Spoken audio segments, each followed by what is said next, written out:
Hello and welcome back to Football Manager. We've made it to the Carabao Cup second round. It's been a while, I know. Premier League fixtures, well, yeah, we haven't improved a lot, I admit. We got a draw against Arsenal, obviously you saw in the last video, which was... Oh no, you didn't, because it was just the one game, wasn't it? Yeah. Sorry, yeah. You can tell how long ago this was. Draw against Arsenal 0-0 on TV as well, so we got a bit of money from that, just over £1 million. We're against QPR now. Then we've got Newcastle on Saturday. Then I've got my first international break with Cameroon, and then we should be back for either the second round or this Everton Aston Villa conjoining fixture here. So we'll get to the game against QPR today. There's not a lot of Premier League teams playing today, actually. There's only us, Brentford, Southampton, Wolves, Everton, Norwich. Okay, fair enough, there's a fair few. I'm just so used to seeing half of those teams in the Championship when I'm playing Football Manager. So, yeah. This is the team we're going for today. We've got Louis Barry up front. We've got Glazon on the left wing. Rothwell on the central attacking midfielder. Emery Moore on the right wing.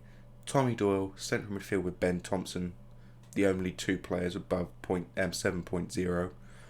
Brandon Williams, left back, Tuanzebe and Clark, centre backs, Kadu on right back, and Pablo Turgeman in goal. Our bench is Richard Nate, Dominguez Kina, Etienne Capoue, Ben Knight, Florian Balogun, Alvaro, and Anil Erdogan, who is currently wanted by one Danish team and two Turkish teams. No, one Danish, one Spanish, one Turkish. I don't know why, but I got Leganes confused with some Turkish, I can't remember what it's called now. Like Lathian Spore or something like that. Most Turkish teams in this game end in Spore, so, you know, might be one of them. Anyway, against QPR we should get a win. Admittedly, morale is fairly poor, but we can hopefully get them a win.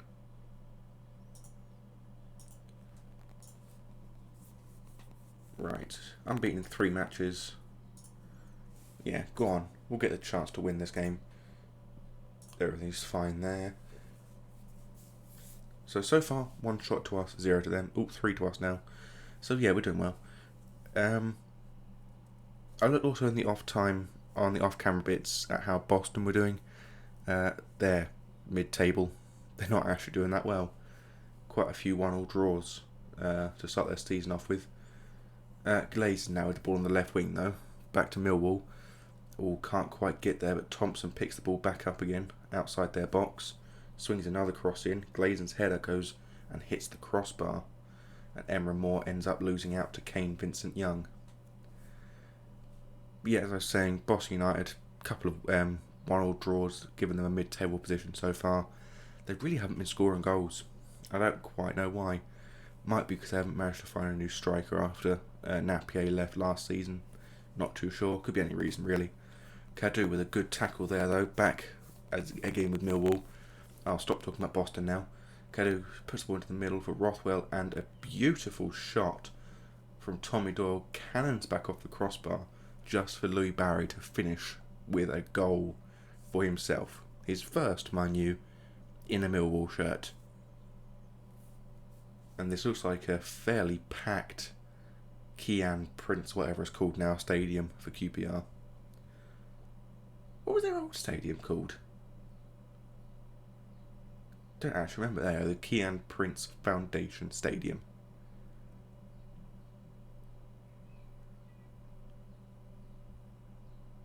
Tommy Doyle with a corner kick taken out of the air by Lucic though. That was actually quite a poor corner kick from him. Long kick. It's been a while. Can't even make my own words properly. Although then again, I've never been able to speak properly.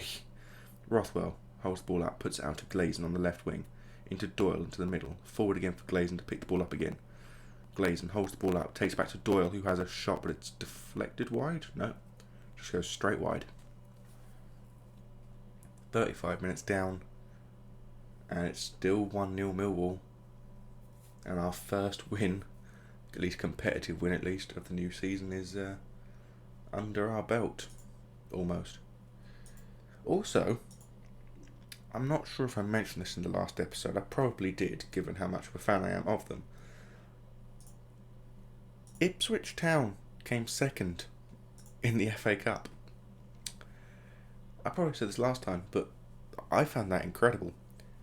Then they went to Wembley and got demolished by Man City. And I actually went to watch the match because, it's what I do in real life, why not? A bit demand some more from the team, I think. Never mind, that's Preston. I may have just messed it all up. But yeah, as I was saying, I went to the final, and I'll be honest with you, I didn't expect them to do well, and they proved it. They didn't do well at all. They were absolutely demolished by Man City, possession, shots, everything. Doyle's free kick is well wide of the post. He really should not have taken that one. Should have been given to a left footer. Someone like Emre Moore, maybe. Drop a bit of praise for the last 15 minutes of the game, I think. Actually, I'll make 2 substitutions whilst we make it into the 80th minute. We'll bring Glazen off for Keenar, who can play on the left, just not as effectively as he can in the middle. 2-star left winger, that's fine. I'll also bring off Rothwell for Ben Knight. And I'll bring Nate on for... No, actually. I'll bring Anil Erdogan on for Williams as an inverted wing-back. There we go. Give a team talk. Passionate. Got faith in make a difference. And Ben Knight is motivated. Good. Got a freak again on the outside of the box. This is in a much better position for Doyle. A bit further to the left. And it just goes wide of the post. Another foot to the right and that would have been a goal. Tommy Doyle has been the best player on the field so far, 7.8. Easily the best player in my book. 4 yellow cards now for QPR, I just noticed. 1 more and they get fined. Kane throws the ball to O'Hare. Out to Kane again. Crosses it in. Thompson heads it away for Emre Moore to chase. Emre Moore with a good counter-attack brewing here. Emre Moore holds the ball up onto the right wing, gets it into the box, has a shot, but it's wide of the post. The Turk did well to get it forward, but probably didn't need to have a shot. Could have held the ball up and passed it forward for Louis Barry to get a second goal. Anything really probably would have been preferable to the left for having a shot from that angle. O'Hara now to Mata. Clark heads the ball away only as far as Green, who is tackled on the edge of the box by Thompson, and QPR could very well score from this free kick and send us to extra time. But the wall does its job, blocks the free kick, and with Keena's tackle, that is it. Millwall 1, QPR 0. We'll be calm in saying a good win, mainly because it's not that good of a win. It's only 1-0 against Championship opposition. We really should be getting 2 or 3 goals in that game, especially with the quality of talent we've got. I mean, Louis Barry up front, Glazen, Emre Moore, those sorts of players are very good players. And I think we needed to get more than just 1 goal. Salford demolished 4-0 by Southampton. Chelmsford beat Dover 4-1. Western-super-Mare beat Maidstone 2-1. And Hemel Hempstead beat South Shields 4-2. I don't think there's any more transfer news, is there? Nope, you've seen all of those, I think. I hope. No, I don't think there's any more transfer news. No Club Vision news other than the fact that we are still in heaps and heaps of debt, £12 million worth, which means we're not going to be getting that stadium expansion that I really think this club needs to be able to afford to stay in the Premiership, because a stadium of 19,000 is just not big enough. 19,734 is not big enough really for a Premier League side anymore, because they can't afford the upkeep of wages, signings, all that sort of stuff. So I think a 25,000 seater maybe 30,000 would be enough. But other than that, I don't think Millwall have got the financial backing to be good enough to stay up. I mean, I spent millions and millions on new players to bring in an attempt to secure our position in next season's Premier League, but there's only so much you can do as a manager. So yeah, who's Dylan Munro and do I care about him? Not really. I might have done last season, but not now. Same for you. Who are you? Do I care about you? Yes, I do. 4.5 star potential. Cheap. Could be useful next season. That was done on in July, so we'll assign a new scout just to get an updated look at him. Also get an analyst report as well. Might look to sign him at the end of his new deal. Well, not new deal, but the end of the loan deal he's going to be doing at Chievo, I think it was. He's currently at Napoli. I think it was at Chievo. Yeah, Chievo. Still Serie A, which is odd. Never understood why you'd loan players to teams in your division. But, I mean, if they're not good enough to play for you, they shouldn't really be playing in your division, should they? I mean, it's like if Manchester United were to loan out, I can't actually name a man off the top of my head. De Gea. If they were to loan out De Gea to, I don't know, Tottenham, it wouldn't really work, would it? Who are you? Oh, we're one of our scouts.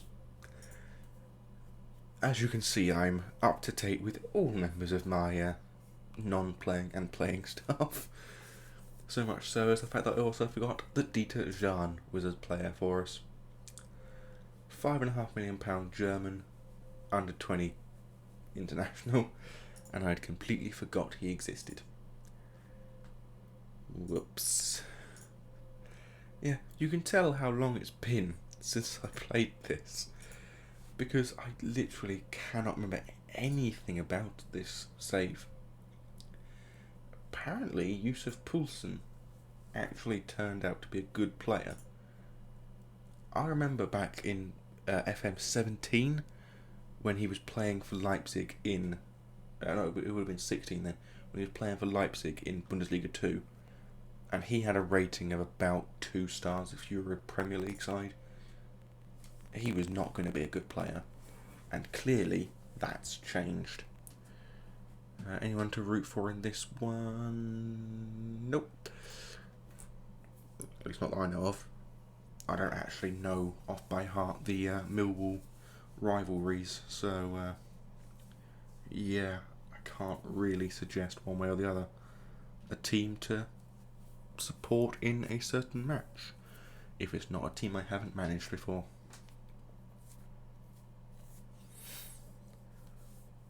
Right, so I've got the Carabao Cup third round draw. I'm hoping for another Championship side or possibly even a League One side if we get really lucky.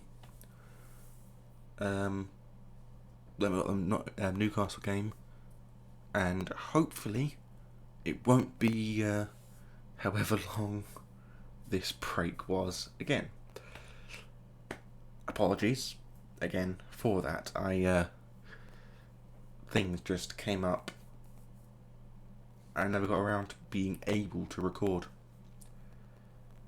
which was really bad for me as well, because that was one of the things that was pushing me as well beforehand. But now the fact that I can't record when I need to or when I want to means that I'm just sitting here doing nothing for hours on end, and it really plays on your mind that you're doing nothing.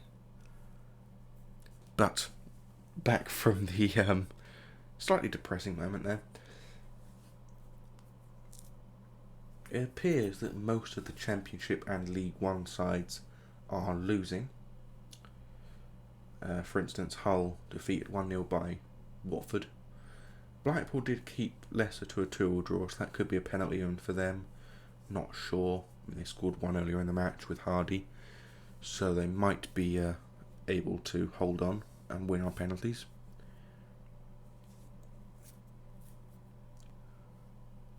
Let's see. Leicester win on penalties. Ooh. Oh, Rochdale get through on penalties. There we go. Lincoln beat Oxford on penalties. Yeah. Oh, well, Wigan beat Nottingham Forest on penalties. There are a couple League One sides in the next round. Courtney Brown's currently playing for Hull. Forgot entirely about the fact he was playing for Hull. I thought he was playing for Sheffield Wednesday still. Yeesh. Yep, clearly have not played this game for too long. Apparently he only played 4 times for Sheffield Wednesday. What was the point in signing him on loan then? I mean, if he gets a 7.17 rating, you'd play him more than 4 times. I mean, seriously. I mean, Hull have played him more times already in the new season. In just the league. And that's every single game so far they've played in. He has played. That's harsh in my opinion. But yeah, as I said, hoping for, obviously, an away trip to a League One side, possibly a Championship side. And the reason I want an away leg is because they might have a bigger stadium than us, and as such, they might give us a higher gate receipt value. And also, if it's a Championship League One side, more chance of winning. Simple as that. And if it's an away leg, that's better off for us as well, because it means it puts more morale into the team that they can win away regardless of opposition. So yeah, it's a good point. It's a good thing, I should say, not a good point. It's a good thing that it's available. Stevenage aren't doing too well in the League One season this year. Neither are Shrewsbury, with a -10 goal difference. Wow. That's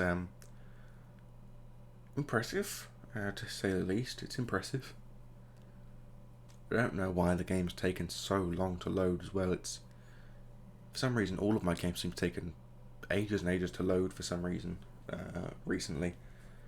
I'm not sure if it's anything to do with the Wi-Fi or anything like that, because it wouldn't make sense for it to be the Wi-Fi stuff doing it, but you never know. Why am I still getting information about Connor Wickham? We scouted him ages ago. I'm not unfollowing him. He's not really important at the moment to the current playthrough. Premier Division player analysis. Anything for us? No, didn't think so. Actually, Jack Watmore, the defender that we turned down the opportunity to sign, is up here with us. He's worth 8.25 million. We look at Matthew Clark. He's worth 10 million. I know who I'd rather signed. He's 3 years younger as well, actually, thinking about it. Meaning even more chance for him to prove into maybe a £50 million defender. If he turns into a £50 million striker, I want to know how. Why am I getting information about all this stuff? Like, top 3 players for Wrexham, Wealdstone, FC United, Kaiserslautern, Queen's Park. What the hell? I genuinely thought that Queen's Park had gone out of business in like in the late 90s. It must have been a completely different team. I'm thinking of them. I could have sworn one Scottish team had gone out of business in the 90s, or at least went into severe administration in the 90s that caused them to drop almost out of Scottish football. But I can't remember. It was the 90s, I wasn't alive. But I could have sworn I read something in something about something to do with Scottish football. Anyway, back to the game. Cameroon friendly squad announcement for the Mexico and who are we playing? Mexico and someone. Who are we playing?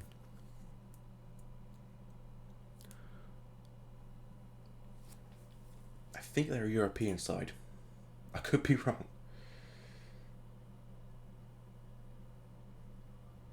Walter Martinez. Did I try and sign him at some point?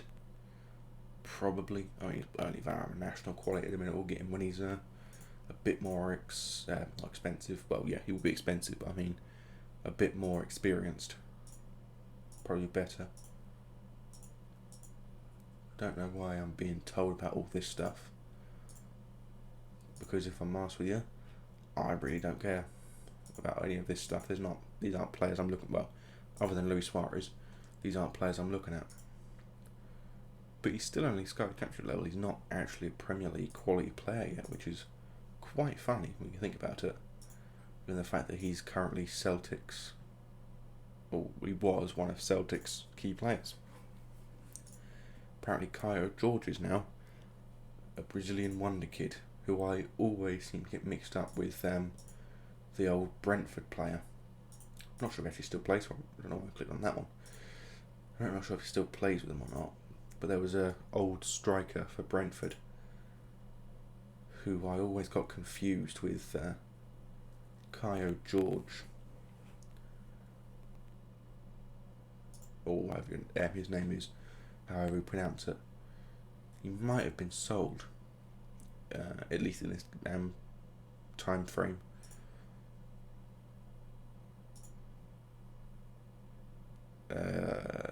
Not that I can see.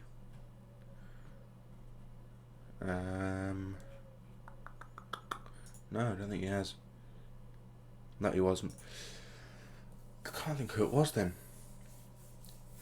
Which is really going to bug me now. If I find out for the next video, I might remind anyone who cares. But I doubt anyone would care, because it's not really important. Because it's just, you know, a Brazilian wonder kid. They're not really important. I don't know. Okay, so Luis Suarez is on loan at Atletico Pamplona. Isn't that... I could have sworn that's Osasuna badge.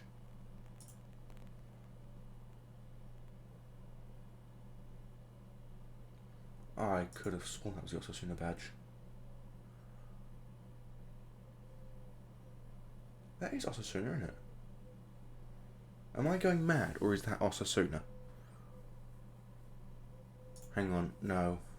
No. Okay, that's the teams in the second tier of Spanish football. No Osasuna. Now, I know for a fact Osasuna have won the the Spanish second tier, but did they ever come up in this one? Not that I can see. I mean, Deportivo La Coruña managed to. They managed to win, then come second 2 years in a row, then come third 2 years in a row. They haven't been seen since. Real Hispales, Espanyol, Atletico Girón, La Palma. No, there's no... Wait, who the hell are you? They're currently in the third division, Group 4. They've dropped a bit. There's no Osasuna. That is Osasuna, isn't it? Atletico Pamplona. That has to be Osasuna. Or Osasuna, whatever it's pronounced as. Unless they've gone out of business and they've just been replaced by another team who's using the same badge because it's no longer intellectual property. For reasons unbeknownst to myself as to why. Hopefully we'll actually get the third round draw at some point, because this game is taking forever to load, and if at this rate we might not even get a chance to play the Newcastle game before we hit the 30-minute mark, which would be rather annoying, because I don't really want to have to keep doing one game videos, because it is just going to be, well, boring. And at the minute no one watched this anyway, but the point being is that no one was going to watch it if it's just a one match video, unless it's an important game like a final or a title decider, that sort of thing. But if that's what has to happen, that's what has to happen. Adrian Petra gone to Atlanta. St. Martin's been signed by Sassuolo. Oh my god, he's Mystique. It's Mystique. He's changed colour now. I'm guessing this is a bug that's in the game, but it's the first time I've actually ever seen it happen, where they've just had no colour on their skin at all. Yeah, that has to be Osasuna. Okay, that's fine. As you can see, Dinel Simya made it into my Cameroon squad. I didn't pick him. That's Paraguay. Should have known. Anyway, no, I didn't pick him. It was the assistant manager who picked him because just thought it made more sense having him pick the team first until I get a chance to fully evaluate the side. We've got Portsmouth next in an away game, as I had hoped. They're a championship side, effectively the same capacity stadium as in Fratton Park as R1, so really is up in the air whether or not it's a better position to be in, if I'm honest. Oh, apparently Emre Mor has been kicked out of the Turkish squad, which is... Ooh. To be fair, I didn't pick him, as I just said. Blame the assistant manager. I don't know why. I mean, he's been playing consistently for us and consistently mediocre, but he's been playing. That's the important thing. And Turkish players, apart from like the top talent, aren't all that great. I have to admit. I mean, Enes Ünal, for instance, maybe in FM17, I might have signed him when he was playing for Man City, but not now. I mean, he's not good enough anymore. But when you look at Emre Mor, who is still going to improve, at 26, he's still got the opportunity to improve. Worth more money. Why would you pick him over him? Doesn't matter. Cameroon, all that sort of stuff. Anil Erdogan picked for the Turkey under-21s. That's good. That gives him some international opportunities. I mean, he's already played 22 times for him, so not the point really. The point being should be that he should be in the first team soon. I think we'll probably offer him a new contract next season. Possibly it's the end of this season, going into next season. Give him on a 5-year deal on maybe £15,000 a week. Get him up in value a bit more. See what happens. Because Erdogan might not be here in a couple of years. I mean, I might not be here in a couple of years, to be honest with you. No. We're not loaning out him this season because he's actually going to be an important backup for us in the first team. I would have been fine loaning him out if one of my signings had joined us, but he didn't actually want to come here at first and ended up not coming here at all. And Naldinho, the other right back, is only a 2-star player at the minute. So he's out on loan at Bohemians. So, oh no, Koyaspor. Bohemians have got Nuno Freitas. Yes, Nuno Freitas. As I said, we sold Jacob Murphy, all that sort of stuff. Pedro Diaz on for £1 million. Rolls, Lewis out for frees, along with Jacobs, Hui and Hawksworth. Hawksworth's a bit unfair, I think, in my opinion. They went out on free, probably could have been sold for at least 100 grand, something like that. Gets at least some value in his resume, but he's getting paid, I think, £3.5 grand a week now. I can actually look very unprofessional, I'll admit, but yeah. Apparently, Bafode Diakati could be going to Germany for a very cut price value, £6 million. Are you kidding me? If they accept that, I'm going to be very unhappy. Mainly because of the fact that, well, he's worth 13.25 million and you're offering 6. That's like buying a Ferrari for 10 grand. It's not really what you're supposed to do. Ferraris cost 100 grand, maybe even more, depending on the Ferrari you get. But, you know, it's also like trying to sign Lionel Messi on a free transfer, like I tried to do this summer, but was obviously rebuffed because it's Lionel Messi, and he was retiring, so he became a coach at some team. Alvaro's injured for 2 weeks, which is fine. We've got enough strikers at the club. I think that should work out all right. He hasn't actually got any player traits, so I need to quickly talk to the... Oh, I can't because he's not injured, obviously. Duh. I'll do that in the off-camera periods, obviously.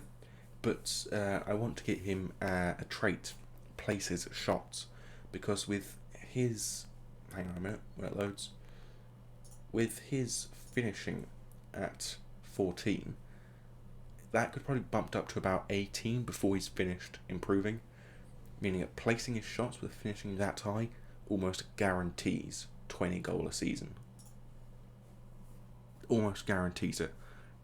And he should very well become probably one of, if not the top goal scorers in the Premiership in about 2 years, if the training is done right, which is why another reason we're improving the facilities of the club for youth and training, because we're trying to get the best possible players we can at the club. Obviously, we get relegated, that's a huge amount of money we're going to be losing out on in TV revenue, and a lot of players are going to want to leave. They are going to want to leave, and we're going to have to be forced to sell them on because we don't have any money. I mean, we're spending $42,500 on Alvaro, a 20-year-old Brazilian, who arguably isn't actually going to play as much this season as I thought he might. Because we've got Louis Barry and we've got Folarin Balogun ahead of him. I mean, Balogun maybe not, but if he's going to be out injured, he will be the second choice no matter what. Danny Martin, goalkeeper for Newcastle. I don't know, I'm looking at position wrong. Of course, he's going to be goalkeeper, isn't he? 3.5 star, better than Turgeman. So it could be a good option in the future. What's his contract run down? 2026. Almost impossible to sign him at this point in time. We have no money. And as a result, we are never going to be able to get him. We'll make an inquiry at least, see what the clubs say about his value. And if it's below 25 million, we'll look into it next season as a possible first choice player ahead of Turgeman, so we can sell on Davies and Baxter. Hopefully. Got to do squad registration on the 1st of February. 1st of February? 1st of September. I can read. Can you believe that? I wouldn't. So yeah, we've got Mexico and we've got Paraguay after the under-20 international Paraguay game. That probably should have clicked. We were playing Paraguay. Yeah. Apparently under-23s have got Wimbledon in their Trophy Group South. No, Trophy South Group F. It's been a long day. I mean, it's only, about 10:30 in the morning? But it's been a long day because I didn't sleep last night at all. So I've been up for about 26 hours, give or take a few. I woke up about 9:15 yesterday. I haven't slept since. So as you can tell, my brain's not quite been wired correctly for today. And how the hell did Bafode Diakati join Kun? Seriously. Okay, player wage manager in the Bundesliga. £3.7 million for Bayern. $500,000 for Hanover. Yeah, sounds about right. Hiroki Abe, another player I tried to sign this summer. Then I realised that he's probably not really worth it. I mean, he was effectively going to be signed as a backup to Glazen, because Glazen's got the 5-star potential. He was going to be used first, and then Glazen next season, and every season after.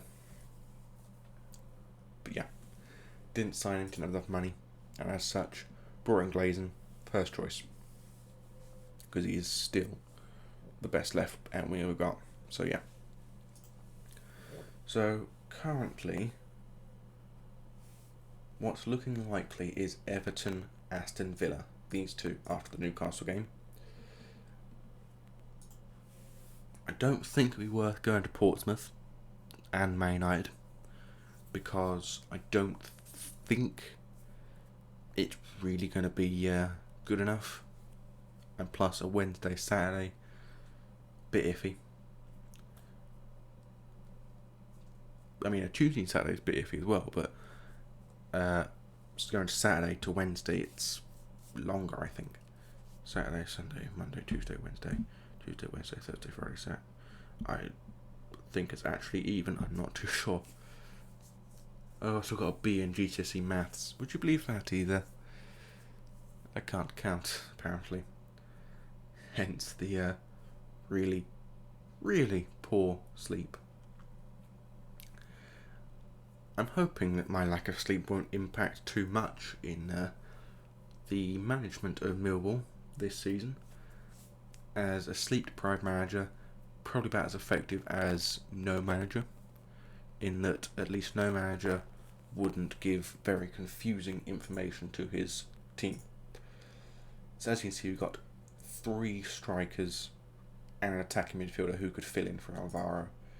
Only 2 of them will, obviously, because we're not going to put in Dieter Jean. He's literally, I think, 2.5 star player, not good enough. And Ben Knight is an attacking midfielder, not a striker. He has not got the capability to be a striker yet. But I'm thinking of retraining him to be a striker and attacking midfielder, so we can do both the roles naturally. So that when we sign him permanently, as I am going to try to, if we have enough money to do so next season, he will be shoehorned into the team somewhere. Right. This is just pre-match tactical advice. I don't know why they tell me that. I literally never listen to it.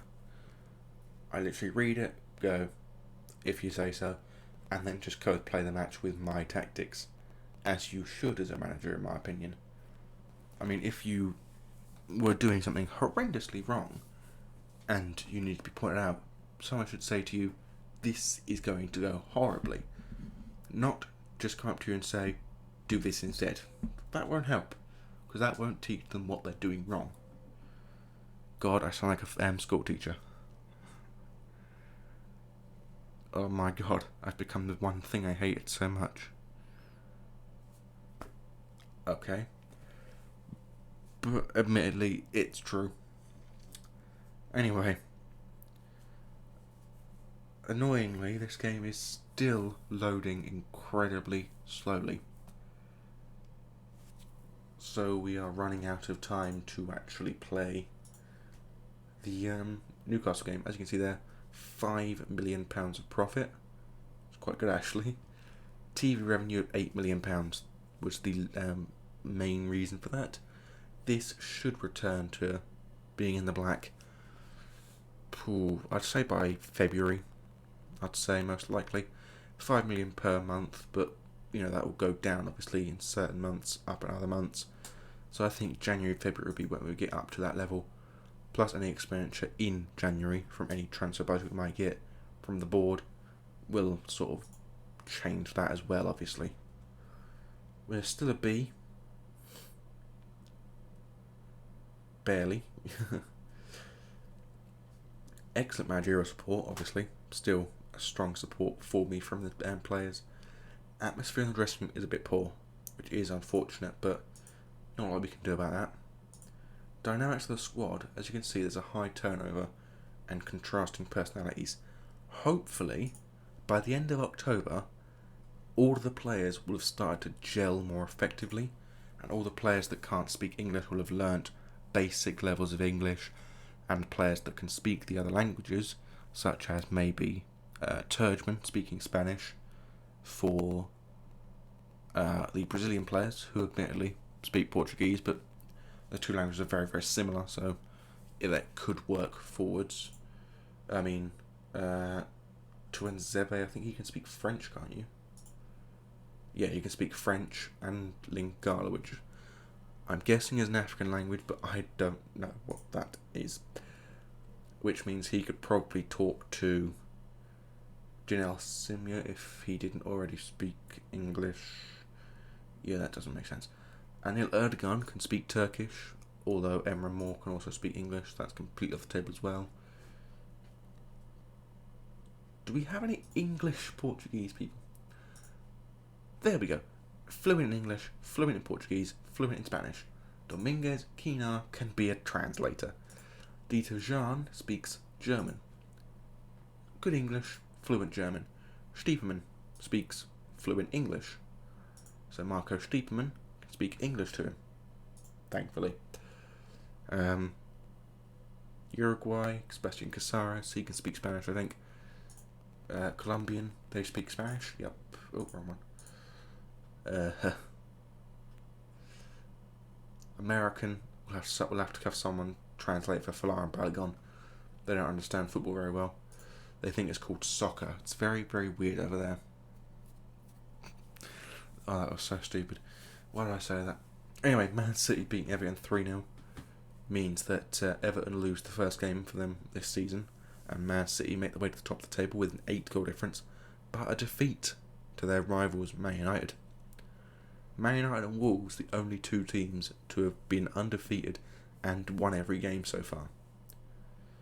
A couple of teams haven't won yet, including myself, but Brentford don't even have a point yet, so at least we're not that bad.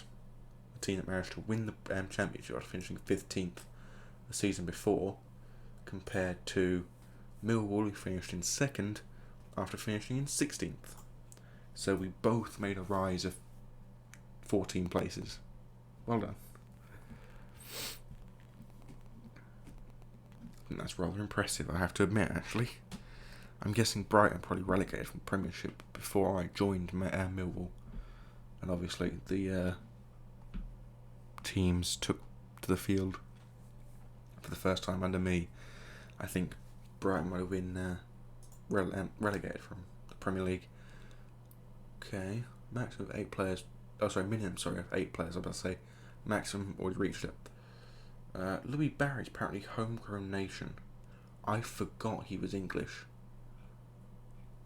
This is how bad it's gotten for my brain.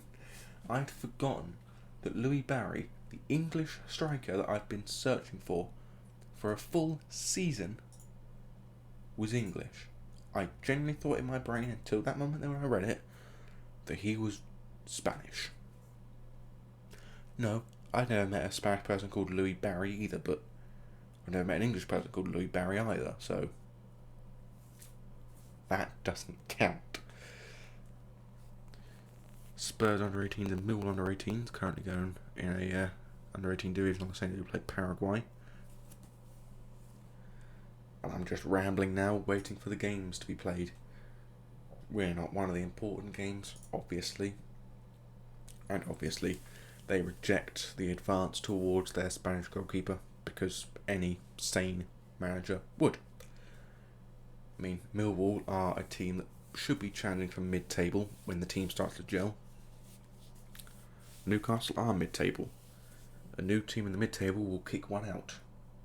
In other words, Millwall could knock Newcastle out of mid-table football in the Premiership and into a relegation dogfight, which I don't think they're going to like very much. Marlon Romeo, still out on loan at QPR. Should hopefully actually do well there. Not too sure. Gary Poole, on loan at West Ham. Oh no, he's contracted to West Ham. Oh no, we just played. Oh, okay, never mind. I thought that was one of my loan players again. He's just playing against me. The under 18s, yeah. Okay. Jesus, my brain does not work on negative 2 hours sleep. I say negative 2 hours because of the fact that I've been up for 2 hours more than 24. So, yeah. Right. Everything is currently on the Newcastle side in terms of the belief of who's going to win this match. That's not at all worrying for a manager. I know Barry scored his first goal in that last game, but I think Balogun deserves a start. His first start, mind you, for the season. Do we actually have a left mid other than Glazing at the team? I just realised. Other than Rothwell? No. He's the only one that can really play on that left side, which is unfortunate.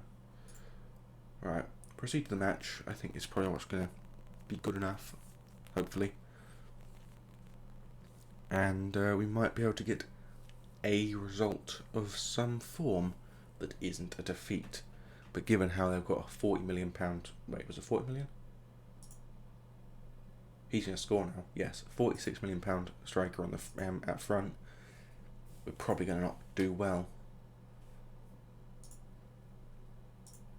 Let's give the fans a performance to cheer for, and then just hope that Poulsen has a bad day at the office. But he's going to score now. I've clicked on his name. That's just what happens in this game. Always happens. You click on a player, they score. Except in your own team. Doesn't work that way. Doyle plays the ball out to the left for Williams. Now back to Doyle. Over the top, tries to find Balogun, but O'Connell picks the ball up and passes it forward to Poulsen. And back goes to Longstaff, then to Castello. Butink heads it on, but only as far as Turgeman's waiting feet. Back to Kadu. Kadu back all the way to Turgeman. The game's juddering a bit for some reason. Clark plays it forward to Thompson, now to Doyle. Doyle out to Thompson again. Out wide to Kadu. Kadu back into middle for for Doyle. Forward to Rothwell. Rothwell gets it round the midfielder. Has a shot, but it's wide of the post. Very juddery for some reason this match, which is I'll try and fix it next episode, which should hopefully be closer to this one than the last one is to this one. Hopefully. No promises. Williams now with the ball to Rothwell. Rothwell runs it forward, gets it past the midfielder. Actually, no, he doesn't. He gets tackled by the midfielder. Emre Moore now with the ball. And again, he shoots when he really shouldn't have. Connell now with the ball. Free kick over the top. Headed away by Tuanzebe to Thompson. Rothwell now with the ball. Back to Thompson. Out to Kadu. Kadu plays it back to Clark. Clark back to Kadu. Back to Clark. Now to Doyle. Thompson. Now to Kadu. Back all the way now to Turgeman. Out to Tuanzebe. Forward to Thompson. Over the top, ball goes to Balogun. Balogun chases it through, but he's saved by Danny Martin, which means it's a corner kick for Millwall to be taken by Tommy Doyle. Swings it in at the far post, headed away by Newcastle as far as Samu Castello, who gets a counter-attack going and is tackled by Glazen, who now gets a yellow card. And I'm very sorry if you heard a loud bang there. That was my foot kicking the table. That really hurt. Ow. And the microphone, obviously, on the table would have been knocked. So, yeah, if you heard a bang, apologies. How are we in the table? We're still 17th. Newcastle are in 8th. They've gone up 4 places, thanks to this 0-0 draw, and we're still 4th from bottom. I'm not seeing how that's happened there. We have been the better team in this game, and I think we should prove it by going out there and scoring. Balogun's going to come off for Barry, and Rothwell's coming off for... No, actually he's not. He's going to come swap with Glazen, and Glazen's coming off for Ben Knight. We'll have him as an inside attacking forward, and we'll wait to our next substitution until a bit later on in the match. Right, we'll show it a passion, which did nothing, because of course it did. But we have been the better team. More possession, more shots, more fouls. That's not the important part. Longstaff with the ball now. Plays it back to O'Connell. O'Connell runs it forward, plays it into different Connell, then to Butink, and he scores. But he's offside, so that's good. Haha. VAR works for Millwall. Yeah, he's offside by about 1.5 feet. VAR thankfully works in favour of Millwall, not against us this time. Right, bit creative for the next 10 minutes. Actually a very high capacity grounds at James Park. I didn't realise that. I thought they were in the upper 30,000s, not upper 40s, possibly even 50,000. Clearly I have not been paying attention to football stadiums. Alright, I'll make the next substitution now. I think it's required at this point. We aren't doing as well as we need to, and yeah, certainly needs to change. So we're going to bring on Keenar for Rothwell and play him as an attacking inverted winger. And we're going to ask for some passion, because they're about to score, I think. Owusu now out to Abner Vincinius. Back to O'Connell, now to Owusu again. Back to O'Connell. Ball over the top, finds Shackleton, and he finds Butink. Oh, saved by Turgeon. I was wrong. Didn't score. Millwall are holding their own. A 0-0 draw. Admittedly, it's a clean sheet. Can't go wrong there. But it's also a shutout. They wouldn't let us score. We wouldn't let them score. Thompson now back to Kadu. Kadu back to Turgeon. Turgeon, a ball forward to Tuanzebe.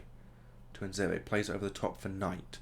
Knight runs it past the defender, gets it into the box. Has a shot, but it's saved by the goalkeeper and goes out for a throw-in on the other side. And we've just dropped into the relegation zone. Clark now with the ball. Plays it out to Doyle. Now to Thompson. Back to Doyle. Plays it over the top. Finds Keener. Keener crosses it in. Far post. Emramore cannot score. Clark picks the ball back up though. And back all the way it goes to Turgeon, who now plays it to Tuanzebe. Then back to Thompson. Now to Knight. Back to Doyle. Over the top. Looks for Barry. But saved by the goalkeeper again. In the 87th minute, another corner kick for Millwall. Off the feet of Knight. Swings it in. Headed away by O'Connell. And now Wusu clears it long for Angelino. And thankfully Kadu gets the tackle in. We'll ask for a bit of creativity for the last few minutes, because I think they could be about to score here. Owusu blocked, but good tackle there from Thompson. Don't quite know why that was a highlight, if I'm honest with you. Goal kick, Turgeon. Plays it short to, well, medium distance to Doyle. Over the top finds Kadu. Kadu, oh, that was a poor ball. Angelino to O'Connell, now to Vincinius, back to Angelino. Out to the right wing for Openda. Openda gets it into the box with a very horrid shot. That was terrible. Turgeon now with the ball. Plays it short to Clark. Clark out wide to Kadu. Into the middle for Thompson. Now to Doyle. Back to Thompson, but another poor pass. What the hell is happening? Oh, you've got to be kidding me. Pablo Turgeon concedes an own goal, because for some reason the team decided to stop playing football properly, and as such conceded an own goal. And I'm going to be aggressive with that,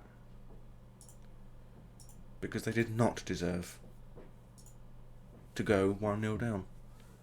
They were the better team. They deserved to go 1-0 up. And now we're in the relegation zone. And because of that, this team is not getting the rest they wanted. But with a 2-week break for international duty, Alvaro will hopefully be back, and he should actually be able to play on. That's not good. More money being paid out to players. Oh, Kidderminster just sacked their manager. Okay. Ooh, I wouldn't sign him. Just in case. You might have some female staff. Simono Akwe going to Salford, 2-1 win there. Isaiah Burr, 0-0 draw. Mark Newell, 1-1 draw. Ooh, Bradshaw, 5-0 defeat to Crystal Palace. And a 3-0 defeat for Hull against Plymouth. Romeo didn't do very well. Boston, another 1-1 draw. Yeah, Fury. I was not happy. Especially with Turgeon. You should not let that go in for an own goal. But Boston currently in 6th place. 4 1-0 draws. 3 away, 1 home. And 2 wins, both at home. 3-1, 4-1. Gives them 10 points so far. And they are challenging for that up table position. But as I said, we'll be back for the next episode of this series. Most likely... Oh, not for you, Cameroon. Not coming back for you unless we get the World Cup. Oh, for the love of Christ. Not for Cameroon. There. Right. Right, back for Everton versus Aston Villa, unless something happens that causes something to change, like for instance a Carabao Cup game in between it, or a Carabao Cup game between Aston Villa and Watford, because if so, it'll be the Carabao Cup game and Watford, so we can get into December, for the Norwich Liverpool games, and then we'll go from there into probably Watford Bournemouth in January, and then we'll see what happens with FA Cup games. So until next time, as I say every episode, I bid thee adieu, goodbye.